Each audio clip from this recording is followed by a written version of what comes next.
రూమ్లోకి పాము రావడంతో భయంతో చక్రిని పట్టుకుని భారీగా మారిన మహాలక్ష్మి. అసలు ఇదంతా ఎలా జరిగిందనేది వీడియోని స్కిప్ చేయకుండా చివరి వరకు చూడండి. పొదరిల్లు రేపటి ఎపిసోడ్స్లో ఏం జరగబోతుందో ముందుగా తెలుసుకోవాలి అనుకుంటే వీడియోని లైక్ చేసి ఛానల్ని సబ్స్క్రైబ్ చేసుకుని పక్కనే ఉన్న బెల్ సింబల్లో ఆల్ పై క్లిక్ చేయండి.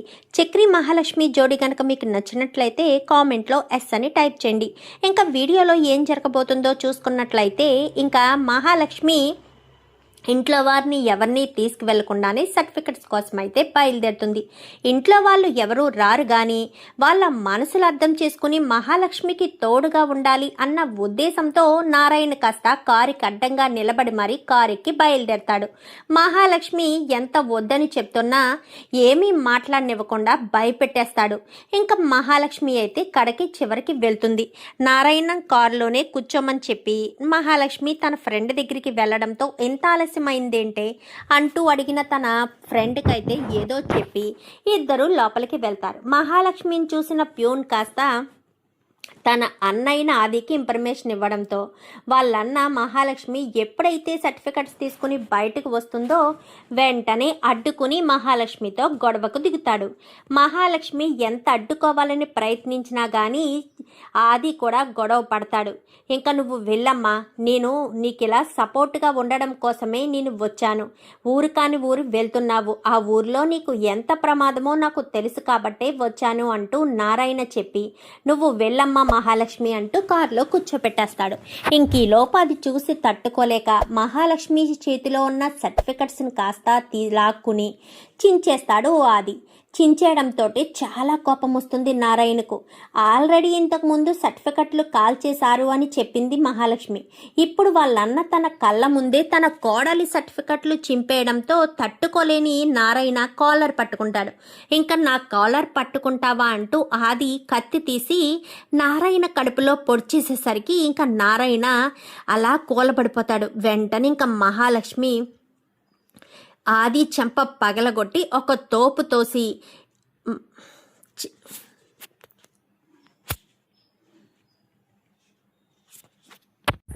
నారాయణ్ని కాస్త డ్రైవర్ సహాయంతో పట్టుకుని కారులోకి ఎక్కించి సరాసరి హాస్పిటల్కి వెళ్ళిపోతారు. మహాలక్ష్మితో పాటు నారాయణ వెళ్ళాడన్న విషయం మహాలక్ష్మి ఆల్రెడీ మాధవ్కి ఫోన్ చేసి చెప్పింది కదా. ఏం జరుగుతుందో ఏంటో ఇంత ఆలస్యం అయిపోయింది. ఇంకా మహాలక్ష్మి నాన్న ఇంటికి తిరిగి రాలేదు, ఏం జరుగుతుందో భయంగా ఉందిరా చక్రి అంటూ భయపడుతూ ఉండేసరికి ఏం కాదులే అన్నయ్య, నాన్న ఏదైనా కొంచెం తెలివిగానే ఆలోచిస్తాడని కానీ ఏం తెలివిగా ఆలోచించడం రా, వద్దు అని చెప్పింది కదా మహాలక్ష్మి. అయినా సరే నాన్న ఎందుకు వెళ్ళాడు, మహాలక్ష్మికి తోడుగా ఉండడం కోసం వెళ్ళుంటాడులే అన్నయ్య అని చక్రి మాధవులు ఇద్దరూ డిస్కషన్ పెడుతూ ఉంటారు. ఇంకా కన్నా అయితే ఒకసారి వదినికి ఫోన్ చేస్తే సరిపోతుంది కదా అన్నయ్య, ఎందుకంతలా కంగారు పడుతున్నారు అని కన్నా ఇచ్చిన సలహాతో వెంటనే మాధవ్ మహాలక్ష్మికి ఫోన్ చేస్తాడు. అమ్మ మహాలక్ష్మి ఎక్కడున్నారు అనగానే అది పెద్ది మేము అంటూ సొనుగుతూ ఉంటుంది. ఏమైందమ్మా మహాలక్ష్మి, ఎందుకు అలా టెన్షన్ పడుతున్నావని మాధవ్ అడిగిన ప్రశ్నకు మేము హాస్పిటల్లో ఉన్నాం పెద్ది అనేసరికి హాస్పిటల్లోనా, ఏం జరిగింది మహాలక్ష్మి అని ఎంతో కంగారుగా అయితే మాధవ్ అడుగుతాడు. దానికి మహాలక్ష్మి అయితే నాకేం కాలేదు, మీ నాన్నగారికి అంటూ ఇంకా సైలెంట్ అయిపోయేసరికి మాధవ నాన్నకేమైంది, నాన్నకేం జరిగింది మహాలక్ష్మి అని మాధవ్ కంగారు పడుతూనే అడిగేసరికి నాన్నకేమైంది అన్నయ్య అని అందరూ కూడా అడుగుతూ ముందుకొస్తారు. అదే నాకు తెలియడం లేదురా అంటూ మాధవ అమ్మ మహాలక్ష్మి టెన్షన్ పడకు, అసలు ఏం జరిగిందో చెప్పు అని అడగడంతో మొత్తం విషయం అంతా చెప్తుంది మహాలక్ష్మి. ఒక్కసారిగా షాక్ అవుతారు. ఇప్పుడు నాన్న ఎక్కడున్నారు, నువ్వెక్కడున్నావు అనగానే మేమిద్దరం పలానా హాస్పిటల్లో ఉన్నాము అని చెప్పి మొత్తం వీళ్ళ నలుగురు బయలుదేరతారు వీడి కారులో. ఇంకా అక్కడ మహాలక్ష్మి టెన్షన్ పడుతూ ఉంటుంది. వెళ్ళడంతో వదిన నీకేం కాలేదు కదా, నాకేం కాలేదు కన్నా, కానీ మీ నాన్నకే కత్తి లోతుగా దిగింది, నన్ను క్షమించండి పెద్ది, ఇదంతా నా వల్లే జరిగింది. నేను అప్పటికీ ఎవరూ వద్దని చెప్పాను, నా మాట వినిపించుకోలేదు. ఎవరూ రాకపోతే నీకు ఎవరు సపోర్ట్గా ఉంటారమ్మా, నీకు తోడుగా ఎవరుంటారు. మా నాన్న మేము రాలేదని మా మాటలు విని మా మనసును అర్థం చేసుకుని తన కోడల్ని ఒంటరిగా పంపించడం ఇష్టం లేకే నాన్న నీతో వచ్చుంటారు అని చక్రి అయితే అంటాడు. ఏదైనా సరే వద్దు అని చెప్పాను కదా, ఇప్పుడు చూడు మీ నాన్నగారికి ఎంత లోతుగా కత్తిపొడి దిగిందో, ఆపరేషన్ చేయాలంటున్నారు. నాకు చాలా భయంగా ఉంది. ఆయనకి ఏదైనా జరగరాంది జరిగితే ఆ గిల్టీనెస్ జీవితాంతకాలం నాకు మిగిలిపోతుంది. అసలు ఏం జరిగింది అనగానే ఇంకా మాధవ్ అడిగిన ప్రశ్నకు మహాలక్ష్మి అయితే మొత్తం విషయం అంతా జరిగింది మొత్తం వాళ్ళకి అర్థమయ్యే రీతిగా మొత్తం వివరించి చెప్తుంది. అంటే మళ్ళీ నీ సర్టిఫికెట్లు చింపేశారా వదినా అని కన్నా అడుగుతాడు. అవును కన్నా, మళ్ళీ రెండోసారి కూడా నా సర్టిఫికెట్లు చిరిగిపోయాయి. సర్టిఫికెట్స్ గురించి నేను బాధపడడం లేదు కన్నా, కానీ మీ నాన్నకు గాయమైనందుకే నేను బాధపడుతున్నాను.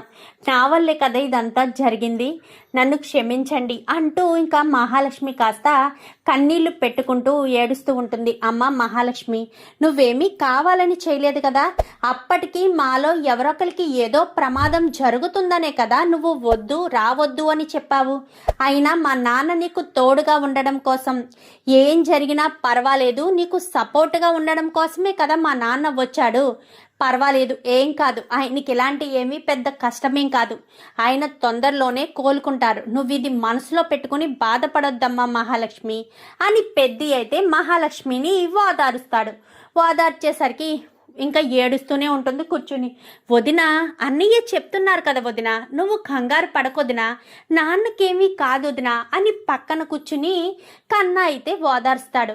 ఇంకా ఇలా ఇద్దరు బాధపడుతూ వీళ్ళంతా చూస్తూ ఉండగానే నర్సు బయటకు వచ్చి, ఏం కాలేదు, అవుట్ ఆఫ్ డేంజరు, ఆయన స్పృహలోకి రావడానికి 1 గంట పడుతుంది అని నర్సు చెప్పేసి వెళ్ళిపోతుంది. డాక్టర్ వచ్చిన తర్వాత డాక్టర్ కూడా అదే విషయం చెప్తారు.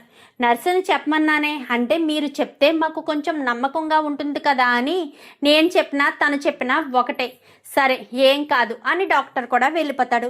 చూసావా వదిన, నాన్నకేమీ కాదని డాక్టర్ చెప్పేశారు.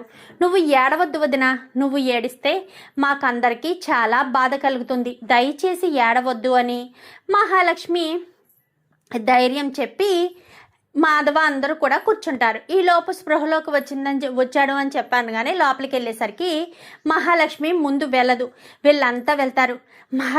మహాలక్ష్మి ఏది పెద్దోడా, ఏదిరా పెద్ద చిన్నోడా, మహాలక్ష్మి ఏది, నా కోడలి పిల్ల ఏది అని ఆతృతగా అడుగుతాడు. ఈ లోపు మహాలక్ష్మి కాస్త డోర్ తీసుకుని వస్తుంది. అమ్మ కోడలి పిల్ల, నీకేం కాలేదు కదా, నీకేదైనా జరిగిందా అని చెప్పి ఇంకా ఎంతో ఆతృతగా నారాయణ అడిగిన ప్రశ్నకు మహాలక్ష్మి కన్నీళ్లు పెట్టుకుంటుంది. ఎందుకమ్మా ఏడుస్తున్నావు, నీకేదైనా ప్రమాదం జరిగిందా అని చెప్పి ఇంకా అడుగుతూ ఉండగానే, లేదండి నాకేం ప్రమాదం జరగలేదు, కానీ నా వల్లే మీకు అనగానే, నాకేం కాదమ్మా, నాకేం కాదు, ఇలాంటి వాటిని ఎన్నో తట్టుకున్నాను, దీది తట్టుకోవడం పెద్ద కష్టమేం కాదు, కానీ నీకే ప్రమాదం జరగలేదు కదా, అయినా నేను ఎవరిని వద్దని చెప్పాను కదండి, మీరు నా మాట వినకుండా ఎందుకు వచ్చారు, ఏం మాట్లాడుతున్నావమ్మా, నువ్వు నా ఇంటి కోడలివి, నా ఇంటి నుంచి ఆడపిల్ల బయటికి వెళ్తుంటే తోడుగా మేము 5గురు ఉన్నాం, ఎవరొకరు రావాలి కదా, వాళ్ళ 4 అయితే రావడం నీకు ఇష్టం లేదు, నన్ను రావద్దు అని నువ్వు చెప్పలేదు, అయినా నేను రావడం వల్లే కదా ఇంత పెద్ద ప్రమాదం తప్పింది, ఏమో నేను రాకపోయి ఉంటే ఈ కత్తిపోటు నీ కడుపులో గుచ్చుకునుంటే మేము ఎంత బాధపడేవాళ్ళం, నాకేం కాదు, నువ్వు ఇవేమి మనసులో పెట్టుకోకు, మరి నీ సర్టిఫికెట్స్ పోయాయి కదమ్మా అని బాధపడుతూ ఉంటాడు. ఏం కాదు, మీ ఆరోగ్యం కోలుకుంటే చాలు, మీరు కోలుకొని ఇంటికి వస్తే చాలు. వదిన, నాన్నకు బాగానే ఉన్నాడన్నాడు కదా, పద ఇంటికి వెళ్దాం, నువ్వు ఉదయం నుంచి ఏమన్నా తిన్నావో లేదో, పద వెళ్దాం కన్నా అనడంతో, వెళ్ళమ్మ మహాలక్ష్మి, ఇంటికి వెళ్ళు, ఇక్కడ మేము ఉంటాం కదా, ఇంటి దగ్గర వంట చేసి పెట్టాను, వెళ్ళు. వాడు కూడా ఏమీ తినలేదు, వదిన వచ్చిన తర్వాతే తింటాను అని కన్నా కూడా తినకుండా కూర్చున్నాడు. వెళ్ళి కొంచెం ఫ్రెష్ అయ్యి కన్నా నువ్వు భోజనం చేసి రండి అని ఆ ఇంటికి పెద్ది అయితే పంపించేసరికి, అది కాదు పెద్ది అనగానే, అమ్మ మహాలక్ష్మి నేను చూసుకుంటాను అని చెప్తున్నాను కదా, పెద్దిని చెప్తున్నాను, వెళ్ళు అనగానే, సరే రావద్దునా అని మహాలక్ష్మిని కాస్త తీసుకువెళ్ళిపోతాడు. చక్రి, కేశవ, మాధవ 3 కూడా ఇక్కడే ఉంటారు. ఇక్కడే ఉండేసరికి ఇంటికి వెళ్ళిన తర్వాత చాలా బాధపడుతుంది మహాలక్ష్మి. వదిన, ఇవన్నీ మామూలే, నువ్వు దీని గురించి ఆలోచించొద్దు. ముందు రా, ఆకలేస్తుంది నాకు. నువ్వు ఫ్రెష్ అయ్యి వచ్చేసరికి నేను అన్నీ సిద్ధం చేస్తాను. మన ఇద్దరం భోజనం చేద్దామని ఇద్దరు కూడా కూర్చుని భోజనం చేస్తూ ఉంటారు. చేస్తూ ఉండేసరికి మీ నాన్నకు నేనంటే ఎందుకంత అభిమానం? చూడొదిన, మా ఇంట్లో ఆడవాళ్ళు లేరు. ముందు పెళ్లి చేసుకుంటే ఆవిడ చనిపోయిందంట. తర్వాత మా అమ్మను పెళ్లి చేసుకుంటే మా అమ్మ కూడా వదిలేసి వెళ్ళిపోయిందంట. నన్ను చిన్న పిల్లవాడిగానే వదిలేసి వెళ్ళిపోతే మాధవన్నయ్యే నన్ను సొంత తమ్ముళ్ళ పెంచాడు అనగానే, అదేంటి మీరంతా ఒక తల్లి బిడ్డలు కాదా? కాదు వదిన, నేను రెండోసారి పెళ్లి చేసుకున్న ఆవిడికి పుట్టిన బిడ్డనంట. ఆ తర్వాత ఎప్పుడో నాకు తెలిసింది కానీ మా అన్నయ్యలు ఎప్పుడూ కూడా నన్ను వేరుగా చూడలేదు. ముగ్గురు కూడా కష్టపడి నన్ను చదివిస్తున్నారు. అందరికంటే నన్నే ఎంతో ప్రేమగా చూస్తారు. వాళ్ళ మధ్య నేను వేరే తల్లి కడుపున పుట్టాను అనే వ్యత్యాసం వాళ్ళు ఎప్పుడూ నా మీద చూపించలేదు వదిన అంటూ కన్నా మాట్లాడతాడు. అయినా మీ ఇంట్లో వాళ్ళంతా చాలా మంచివాళ్ళు, చాలా మంచి మనసున్న వాళ్ళు అని మాట్లాడేసరికి, అవునొదిన, మా అన్నయ్యలంతా మగవాళ్ళనే తప్ప ఆడపిల్లని ఎలా చూసుకోవాలి, ఏ రకంగా చూసుకోవాలి అన్న ఆలోచన మా వాళ్ళకి ఎప్పుడు ఉంటుంది. అంతెందుకు, గాయత్రి ఎప్పుడు పడితే మా ఇంటికి అప్పుడు వస్తుంది. ఎప్పుడు కూడా మా అన్నయ్య గాయత్రితో మిస్బిహేవ్ చేయలేదు. అంతెందుకు, మా అన్నయ్య ఇప్పటికిప్పుడు నేను గాయత్రిని పెళ్లి చేసుకోవాలని ఉందిరా, గాయత్రి నాకు కావాలి అని చెప్పి ఉందిరా అని చెప్పి ఒక్క మాట అంటే చాలు, వెంటనే నేను మా అన్నయ్యలు అందరం కలిసి వాళ్ళిద్దరికీ పెళ్లి చేసేస్తాం. కానీ మా అన్నయ్య అలా కోరుకునే మనిషి కాదు. అందరూ కలిసి ఉండాలి, అందరిలో మనం ఉండాలి అని కోరుకునే మనిషి. తన సుఖం తన స్వార్థం కోరుకునే మనస్తత్వం మా అన్నయ్యకి ఎప్పుడూ లేదు అని ఇంకా మహాలక్ష్మితో కాస్త కన్నా అంటాడు. ఇంకా వీళ్ళు భోజనం చేసి ఇలా చేయి కడుక్కుని వచ్చేలోపే నారాయణ్ని తీసుకుని ఇంటికి వచ్చేస్తారు. అదేంటి అప్పుడే పంపించేశారా? అవును, మరి నన్ను అక్కడ భరించగలరా ఏంటి? నాకు ఇంటి దగ్గరే ఉండడం నచ్చుతుంది. మీరంతా ఇక్కడే ఉన్నప్పుడు నేను హాస్పిటల్లో ఏం చేస్తాను అని ఇంకా లోపలికి ఒక్క నిమిషం అని గబగబా వెళ్ళి మహాలక్ష్మి హారతి తెస్తుంది. ఎందుకు నాకు హారతి పడుతున్నావు? హాస్పిటల్ నుంచి వచ్చిన మనిషికి దిష్టి ఉంటుందంట, అందుకోసమని మీకు హారతి ఇచ్చి లోపలికి తీసుకురావాలి అని ఇంకా గబగబా మహాలక్ష్మి కాస్త హారతి ఇచ్చి బొట్టు పెట్టి లోపలికి తీసుకొస్తుంది. ఇంక తీసుకొచ్చిన తర్వాత ఏం కావాలి, ఏం తింటారు అనగానే, ఒరే పెద్దోడా, నాకు కొంచెం అన్నం పెట్టు, ఆకలేస్తుంది. అయ్యో, మీకు ఇప్పుడే కదా ఆపరేషన్ జరిగింది, మీరు వెంటనే అలాంటివి తినకూడదు. అమ్మ కోడలి పిల్ల, నన్ను అవి ఏమీ చేయవు. ఒరే పెద్దోడా, ఆకలేస్తుంది, వెళ్ళి అన్నం తీసుకురారా అని చెప్పానగానే సరేనని కంచంలో పెట్టి తీసుకొచ్చి ఇవ్వబోయేసరికి, అయ్యో పెద్ది, ఆయన ఎలా తింటారు, నువ్వు తినిపించు పెద్ది, లేదా నేను తినిపించినా అనగానే, వద్దులే మహాలక్ష్మి, నేనే తినిపిస్తాను. ఎందుకురా నన్ను ఒక పేషెంట్లా చూడాలనుకుంటున్నారు? నేను తింటాను, ఎలా ఇవ్వండి, వద్దని చెప్పానా అంటూ ఒక్క కేక వేస్తుంది మహాలక్ష్మి. సరేరా పెద్దోడా, నువ్వే తినిపించు అని సైలెంట్గా కూర్చుంటాడు. ఇంకా అదంతా కూడా చూస్తూ చక్రి కేశవ ఎంత పొసెసివ్నెస్ చూపిస్తుంది, ఎంత ఆప్యాయంగా పలకరిస్తుంది. అమ్మ ఉంటే ఇలాగే చూసేదేమో అని అలా చూస్తూ ఉంటారు. ఏంటి, కొంతమంది నా వంక కన్నార్పకుండా చూస్తున్నారు. మామూలుగా అయితే నన్ను చూడడానికే భయపడిపోతూ నేల చూపులు చూస్తూ ఉంటారు కదా అని కేశవని వంకెట్టుకుని మహాలక్ష్మి అనేసరికి కేశవ తల దించుకుని అక్కడి నుంచి వెళ్ళిపోతాడు. ఇంకా రాత్రికి అందరూ ఇంట్లో పడుకుంటారు. చక్రి మాత్రం గదిలో పడుకోమని తండ్రి వచ్చాడు కదా, తండ్రి చెప్పినా చెప్పకపోయినా అందరూ హాల్లో పడుకుంటారు. చక్రి మాత్రం నిద్ర పట్టక అటు ఇటు తిరుగుతూ ఉంటాడు. తిరుగుతూ ఉండేసరికి మహాలక్ష్మి గదిలో పడుకుంటుంది. పడుకున్న మహాలక్ష్మికి బుస్ బుస్ అంటూ సౌండ్ వినిపిస్తూ ఉంటుంది. ఏంటి బుస్ బుస్ సౌండ్ వినిపిస్తుంది? కొంపతీసి నేను కేశవని ఏడిపించినట్టు కేశవ కూడా నన్ను ఏడిపించాలనుకుంటున్నాడా ఏంటి అనుకుంటూ ఉంటుంది. బయట బాల్కనీ దగ్గర తిరుగుతూ ఉంటాడు చక్రి. తనకు నిద్ర పట్టదు. మహాలక్ష్మి తనకు దూరం కాకుండా ఉండాలంటే ఏం చేయాలి, నాకొక్క అవకాశం ఇవ్వి దేవుడా అంటూ దేవుణ్ణి స్మరించుకుంటూ ఉంటాడు చక్రి. ఈలోపు మహాలక్ష్మి బుస్ బుస్ అంటూ ఉందని అటు ఇటు చూస్తూ ఉండేసరికి ఇంకా ఒక పాము అయితే తిరిగి తిరిగి తను ఎక్కడైతే మంచినీళ్ళు అవి పెట్టుకుంటుందో అక్కడికి వెళ్ళి చుట్టబెట్టుకుని మహాలక్ష్మి వంక చూస్తూ బుస్ బుస్ అంటూ ఉంటుంది. అంటూ ఉండేసరికి ఏంటి బుస్ బుస్ అంటుంది అని మొత్తం చూస్తుంది. మొత్తం చూసి ఏమీ లేదు, నా భ్రమ అంతే అనుకుని వెళ్ళి ఇలా మంచం మీద కూర్చుని మంచినీళ్ళు తాగుదామని ఇలా తిరిగేసరికి బాటిల్ దగ్గర పడగ విప్పి నిలబడేసరికి అయ్య బాబోయ్ అని గట్టిగా అమ్మ అని కేక వేయడంతో ఇంకా వీళ్ళంతా కూడా మత్తుగా నిద్రపోతారు. అప్పుడే చక్రి లోపలికి వస్తూ ఉండేసరికి అమ్మ అని ఎప్పుడైతే మహాలక్ష్మి కేక వేసిందో గబగబా గుమ్మం దగ్గరికి వస్తాడు.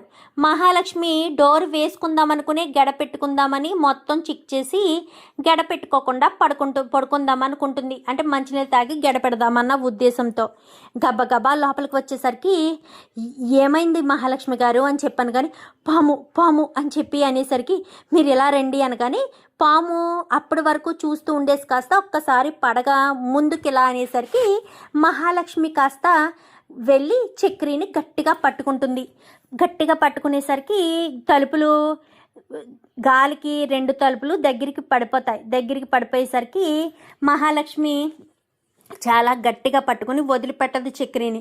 భయమేస్తుంది చక్రి గారు, భయమేస్తుందని గట్టిగా పట్టుకునడంతో మహాలక్ష్మిని చక్రి కూడా పట్టుకుంటాడు. ఇద్దరు పట్టుకునేసరికి పాము అలాగే బుసలు కొడుతూ ఉంటుంది. మహాలక్ష్మి కళ్ళు తెరిచి చూస్తూ మళ్ళీ పాముని చూడడంతో మళ్ళీ గట్టిగా పట్టుకోవడంతో చక్రి కూడా పట్టుకుంటాడు. ఇంకా అలా ఇద్దరు ఒకరినొకరు పట్టుకుని వాళ్ళ బాడీలు ఇద్దరివి టచ్ అయ్యేసరికి మహాలక్ష్మికి ఇంకిద్దరు గట్టిగా పట్టుకుంటారు. ఒకరినొకరు గట్టిగా పట్టుకునేసరికి ఇంకా ఇద్దరు కూడా అలాగే పట్టుకుని ఇంకా ఇద్దరు కూడా అదొక తన్మయత్వంలోకి వెళ్ళడంతో ఇంక ఇద్దరు కూడా ఒకటవుతారు. పాము ఎప్పుడు వెళ్ళిపోతుందో కూడా వాళ్ళు గమనించుకోరు. ఇంకా సైలెంట్గా పాము కిటికీలోంచి అయితే బయటికి వెళ్ళిపోతుంది. ఇంకా తెల్లవార్లు ఇంకిద్దరు మహాలక్ష్మి అలా గట్టిగా పట్టుకుని ఉండడంతో మరుసటి రోజు ఉదయాన్నే మహాలక్ష్మి కళ్ళు తెరిచి చూసేసరికి చక్రి తన పక్కనుంటాడు. ఇద్దరు కూడా గట్టిగా పట్టుకున్నట్టు ఇద్దరు కలిసి పడుకున్నట్టుగా మహాలక్ష్మికి రాత్రి జరిగిన విషయం అంతా కూడా గుర్తొచ్చి ఒక్కసారిగా షాక్ అయిపోతుంది. ఏంటిది, ఏం జరిగింది? చక్రి గారని నిద్ర లేపేసరికి ఏమైంది మహాలక్ష్మి గారు అని చెప్పాను. కానీ ఇంకా చక్రి ఒంటి మీద కూడా బట్టలు లేకపోవడంతో ఇంకా చక్రి కూడా సిగ్గుపడుతూ పక్కకి వెళ్ళిపోతాడు. మహాలక్ష్మి కూడా అటు తిరిగిపోతుంది, ఇక్కడ చక్రి కూడా అటు తిరిగిపోతాడు. ఎవరికి వాళ్ళు డ్రెస్ వేసుకుని ఇంకా మహాలక్ష్మి బయటికి వెళ్ళిపోతుంది. చక్రి కూడా బయటికి వెళ్ళిపోయేసరికి ఇంకా బయట వాళ్ళు ఇద్దరూ పడుకుంటారు. మాధవ్ మాత్రమే మహాలక్ష్మి బయటికి వెళ్ళిపోవడం, చక్రి కూడా బయటికి వెళ్ళిపోవడం చూసి మహాలక్ష్మి చక్రి ఇదేంటి ఒకే గదిలో ఉన్నారు అని అనుకుంటాడు. అలా అనుకున్నవాడు కాస్త మహాలక్ష్మి వెళ్ళి తల స్నానం చేస్తూ ఆలోచించుకుంటూ ఉంటుంది. ఇప్పుడు నా పరిస్థితి ఏంటి, నా పరిస్థితి ఎలా జరిగిందేంటి అని ఆలోచించుకుంటూ ఉంటుంది. ఆలోచించుకుంటూ ఇంకా తల స్నానం చేసి బయటికి వస్తుంది. దేవుడికి దండం పెట్టుకుని నేను చేసింది తప్ప కరెక్టా, నేను ఇలా చేయడం జరగడం తప్ప నా జీవితాన్ని ఏదైనా మలుపు తిప్పబోతుందా, అసలు ఎలా ఎందుకు జరిగింది అని దేవుడికి దండం పెట్టుకుని ఇలా కళ్ళు తిరగడంతో ఇది మంచిదో చెడో నాకు అర్థం కావట్లేదని కళ్ళు మూసుకొని ఇలా కళ్ళు తెరిచేసరికి దేవుడి పటం మీద నుంచి ఒక పువ్వు అయితే పడుతుంది. అంటే దీని సంకేతం ఏంటి, నాకు మంచి జరిగిందనేనా? అంటే నేను చక్రి ఒకటవడం ఆ దేవును వల్లే జరిగిందా, దేవుడు అంగీకరించడం వల్లే మేమిద్దరం ఒకటయ్యామా, ఇంకా నేను చక్రిని భర్తగా అంగీకరించడం తప్ప నాకు వేరే ఆప్షన్ లేదా అని అనుకుంటూ దేవుడికి దండం పెట్టుకుంటుంది. ఏంటమ్మా మహాలక్ష్మి ఏం జరిగింది అనగానే ఏమీ లేదు పెద్ది అనేసరికి చూడమ్మా మహాలక్ష్మి ఏం జరిగిందో నాకైతే తెలీదు, ఏం జరిగినా అంతా మన మంచిగా అనుకుంటూ ముందుకు వెళ్ళాలి, అప్పుడే మనం ముందుకు సాగగలుగుతాము. ఏదైనా సరే నీకు ఒక మాట చెప్పనా, శివుడాజ్ఞ లేనిదే చీమైనా కొట్టదు అంటారు, అది నీకు తెలిసే అనుకుంటా. మీ ఇద్దరు పెళ్ళి జరిగిందంటే ఆ శివుడు తలంపు లేకుండానే జరిగిందా? ఇదంతా ఇలా జరిగిందంటే ముందు ముందు గండాలు రాకుండా ముందు ఇలా చిన్న గండాలు ఏర్పాటు చేస్తాడేమో. ఇలాంటి చిన్న చిన్న సంకేతాలు కలిగించి ఒకరికొకరు తోడుగా ఉంచుతాడేమో, ఆలోచించు మహాలక్ష్మి అని ఇంకా అక్కడి నుంచి కాస్త పెద్ది వెళ్ళిపోతాడు. వెళ్ళిపోయేసరికి చక్రి కూడా తల స్నానం చేసి వస్తాడు. ఈలోపు మహాలక్ష్మి పూజ చేసి చక్రికి హారతి ఇచ్చిన తర్వాత గదిలోకి వెళ్ళిపోతుంది. ఏం జరిగిందిరా చక్రి, మహాలక్ష్మి ఎందుకంత డల్గా ఉంది, పైగా తల దించుకుంటుంది, గలగలా మాట్లాడే మహాలక్ష్మి ఎందుకు మాట్లాడడం లేదు అని చెప్పి ఇంకా మాధవ చక్రిని అడిగేసరికి, అది అన్నయ్య, నువ్వు నా దగ్గర చెప్పడానికి మొహమాట పడుతున్నావా లేక నాకు చెప్పకూడదనుకుంటున్నావా? అది ఏం జరిగిందో నీకు చెప్పకూడదన్న ఉద్దేశం అయితే నాకు లేదన్నయ్య. అసలు ఏం జరిగిందో చెప్తాను ఎలారా అని పక్కకు తీసుకెళ్ళి మొత్తం జరిగిందంతా కూడా పోసగుచ్చినట్టుగా చెప్తాడు. ఏంట్రా నువ్వనేది, అలా ఎలా చేసావరా అని చెప్పాను, కానీ నేనేం చేశాను అన్నయ్య, అది అలా జరిగిపోయిందంతే, అంతకు మించి నాకేం తెలియదు అన్నయ్య. నా తప్పెంత ఉందో మహాలక్ష్మి తప్పు కూడా అంతే ఉంది.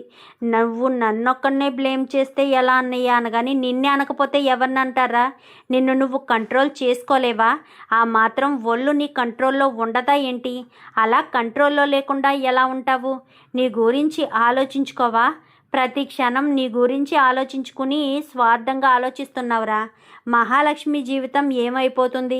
ఏం కాదన్నయ్య, నేను తన భర్తనే అనగాని నువ్వు అనుకుంటే సరిపోదు కదరా, మహాలక్ష్మి కూడా అనుకోవాలి కదా నువ్వు తన భర్త అని. అలా మహాలక్ష్మి అనుకోవడం లేదు కదా, అనుకోలేనప్పుడు నువ్వెలా అనుకుంటావు నువ్వు తన భర్తవని? చూడు, ఒక ఆడపిల్ల ఇష్టపూర్వకంగా మన దగ్గరికి రావాలే కానీ తన బలహీనతను తన భయాన్ని మనం ఆయుధంగా చేసుకుని తన జీవితాన్ని నాశనం చేయడం చాలా పెద్ద తప్పు. అది చాలా తప్పురా, నువ్వు తప్పు చేసావు అనగానే నేనే తప్పు చేయలేదన్నయ్య, అది అలా జరగాలని రాసి పెట్టుంది, అందుకే జరిగింది. నువ్వే అన్నావు కదా మహాలక్ష్మితోటి, రాసి పెట్టలేందే ఏది జరగదని. మరి అలాంటి తప్పుడు ఇప్పుడు ఎందుకు ఇలా జరిగింది? ఇలా జరగడానికి కారణం ఏంటి? అది నువ్వు తెలుసుకోకుండా నన్నే తప్పు పడుతున్నావేంటన్నయ్య అని మాట్లాడేసరికి ఇంకా టెన్షన్ పడుతూ చక్రి అక్కడి నుంచి వెళ్ళిపోతాడు. ఏంటో అన్నయ్య ఎలా ఎందుకు మాట్లాడుతున్నాడో, ఎలా ఎందుకు చేస్తున్నాడో, నన్నే ఎందుకు తప్పు పడుతున్నాడో నాకు అర్థం కావట్లేదు. నేనేం తప్పు చేశాను? తప్పు నాదొక్కటిదేనా? మహాలక్ష్మి తప్పు లేదా అని చక్రి కాస్త అక్కడి నుంచి వెళ్ళిపోతాడు.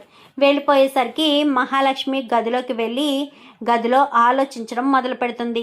ఏంటో నా పరిస్థితి ఎలా అయింది, నేను ఎందుకు ఇదంతా చేయాల్సిన పరిస్థితి వచ్చింది, అయినా నేనేమన్నా కావాలని చేశానా? ఇదంతా అలా జరిగిపోయింది. ఆ మాత్రం దానికే నన్ను తప్పు పడుతూ ఉంటే నేనేం చేయాలి అని భయపడిపోతూ ఇంకా టెన్షన్ పడుతూ ఉంటుంది. టెన్షన్ పడుతూ ఉండి ఆలోచించుకుంటూ ఉంటుంది మహాలక్ష్మి. తప్పో ఒప్పో ఇంకా నా జీవితం ఎలా జరిగింది, ఇప్పుడు నేను ఏం చేయడం వల్ల ఎలాంటి ఉపయోగం లేదు, ఇంకా నా లైఫ్ మంచిగా మారినట్టే, మంచిగా మారి ఇంకా చక్రినే నేను భర్తగా అంగీకరించడం తప్ప వేరే ఆప్షన్ లేదు అని మహాలక్ష్మి ఆలోచనలో పడుతుంది. ఇంకా ఇదంతా ఇలా అనుకున్న తర్వాత ఆ రోజు నుంచి కూడా మహాలక్ష్మిలో కొంచెం మార్పు వస్తుంది. ఎందుకంటే ఆ మార్పు రాకపోతే మహాలక్ష్మి చక్రిని భర్తగా అంగీకరించే ఉద్దేశం ఉండదు కదా. అందుకోసమన్న ఉద్దేశంతో మహాలక్ష్మిలో వచ్చిన ఈ మార్పుకి అంతా కూడా చాలా సంతోషపడతారు. ఇంకా మహాలక్ష్మి చక్రి ఇద్దరు ఒకటైపోతారు. ఇంకా అలా ఒకటైపోయిన తర్వాత మహాలక్ష్మి కొద్దిగా చక్రి విషయంలో మారాలి, తన మనస్తత్వం మార్చుకోవాలి అని మహాలక్ష్మి చక్రిని తన భర్తగా అంగీకరించడానికి ఒప్పుకున్నట్టుగానే ప్రతిరోజు చక్రి బయట పడుకుంటే మీరు లోపలే పడుకోవచ్చు అంటూ మహాలక్ష్మి చెప్పడంతో చక్రి చాలా సంతోషపడతాడు. ఎందుకంటే మహాలక్ష్మి చక్రిని భర్తగా అంగీకరించింది అన్న ఆలోచన చక్రిలో మొదలవుతుంది కాబట్టి. ఇంకా ఈ ఇద్దరు అలా ఒక రకంగా ఒకటవుతారు. మరి నిజంగా ఇలాగే జరిగి మహాలక్ష్మి చక్రి ఒకటవ్వాలని, మహాలక్ష్మి చక్రిని భర్తగా అంగీకరించి వాళ్ళిద్దరి జీవితం మొదలవ్వాలని మీరు కూడా మనస్ఫూర్తిగా కోరుకుంటే వీడియో నచ్చితే లైక్ చేసి ఛానల్ని సబ్స్క్రైబ్ చేసుకుని పక్కనే ఉన్న బెల్ సింబల్లో ఆల్ పై క్లిక్ చేయండి. ఇలా చేయడం వల్ల మేము పెట్టే ప్రతి వీడియో కూడా నోటిఫికేషన్ రూపంలో ముందుగా చూడగలుగుతారు. చక్రి మహాలక్ష్మి జోడి